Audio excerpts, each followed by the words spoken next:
This video will show you how to make some beads, and then with the beads you make, we'll show you how to make the bracelets. We're going to make some beads out of an oven baked clay, or I think it's called Polymer clay, something like that. And the kind of clay I'm using is Sculpey, and you can either get little packages like this, medium size, or buy it in bulk, whatever works best for you.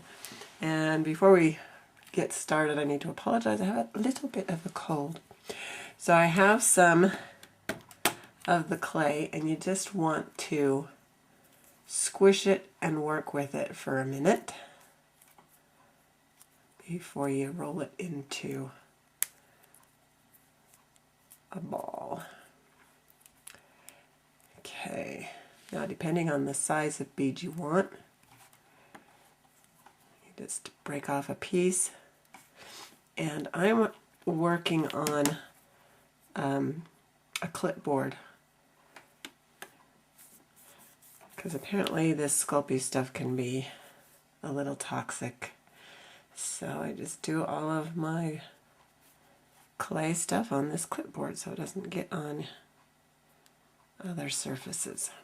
This is more of a personal preference, but I like the beads to not be perfect, because then it looks like it was just made by a machine. So if it's not perfectly round, that's okay. That makes it have more personality. Here's an oblong bead.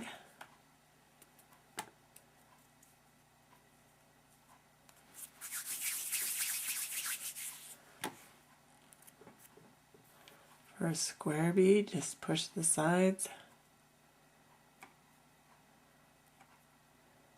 like that. Till you have a, okay, not a square. Be mathematically correct. It's a cube. Then I'm going to use a thick, it's called a tapestry needle. Anyway, it's, maybe you can see compared to my fingers, it's kind of wide.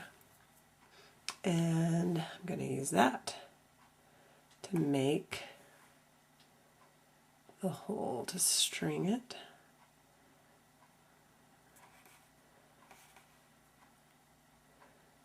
And kind of twist it through.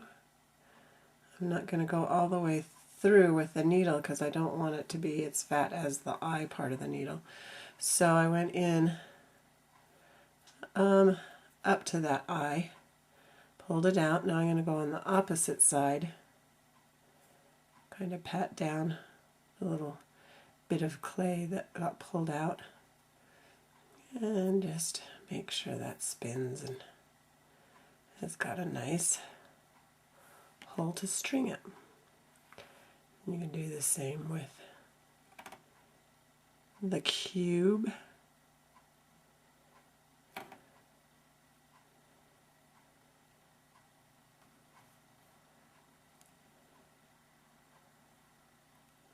Pat down that other side. And the longer oblong bead is just slightly trickier, trying to get it centered.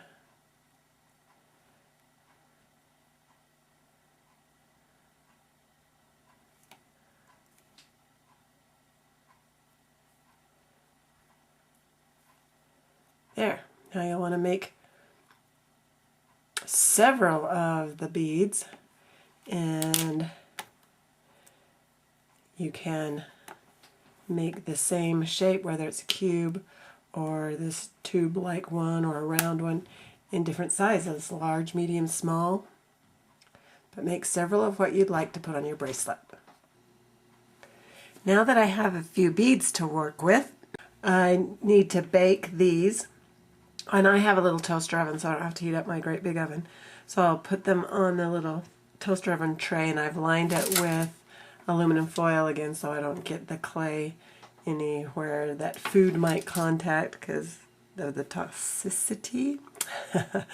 And then it says to bake them at 275, that's Fahrenheit. It's for 15 minutes for every 1/2 inch. So I have these two separate piles. These I'll go for, they're a little bit bigger than 1/4 of an inch or 6 millimeters. So I'll do these maybe 20 minutes, and these are closer to a 1/2 inch. So I'll do these for a 1/2 hour.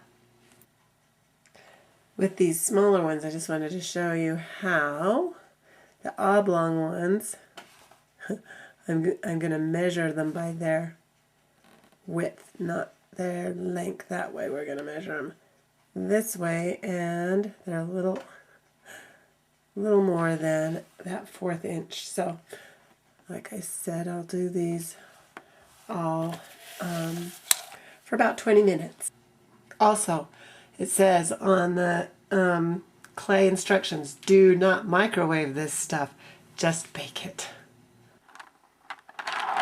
Once your beads are baked, then you can paint them, or if you've used colored clay, then you won't need to paint them, but all mine are white. I did them in white on purpose because I want to paint them instead of with like just an acrylic paint. I'm going to use fingernail polish because it's nice and shiny, glittery, pretty, sparkly, and I have tons of fingernail polish that I'll never use. So I will just pick a bead, stick it on a toothpick. Let's see, what color do I want to start with? Try this copper color.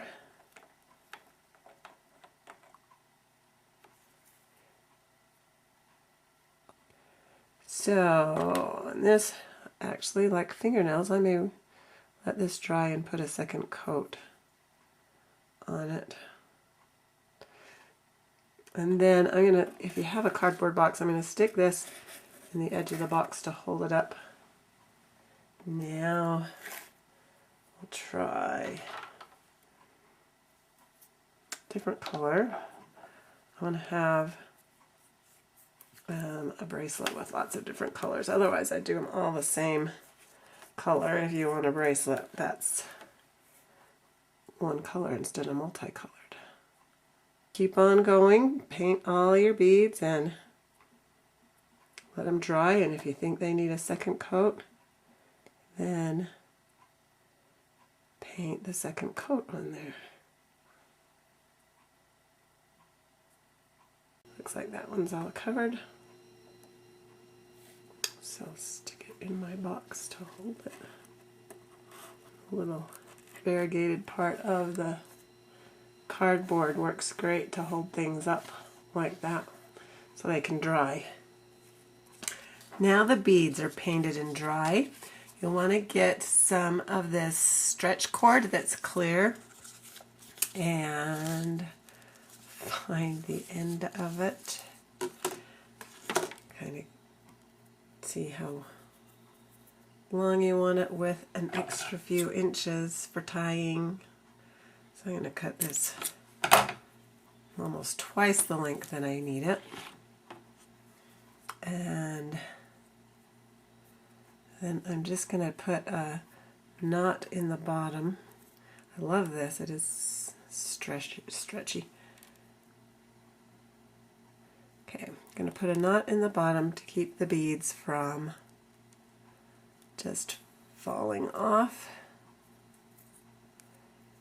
I don't want to pull it too tight because I'm going to take this knot undone after I get all the beads on it that I want. And then you just want to string them on the pattern that you want. You can always rearrange them if you don't like the way it looks when you're done. So keep stringing these on. You'll just want to string on enough to go around your wrist, or if you want a looser bracelet, string on more.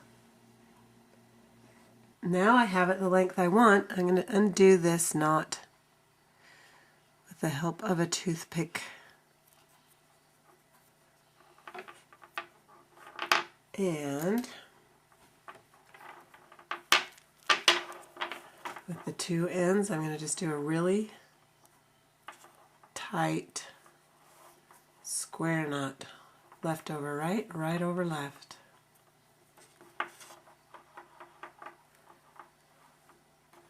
Maybe I'll do a third for good measure.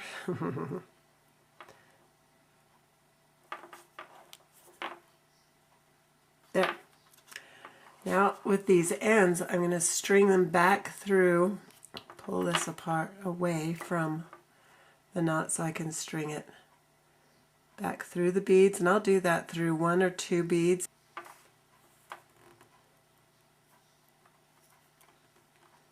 Okay, pulled it through 1. Now I'll pull it through a second one.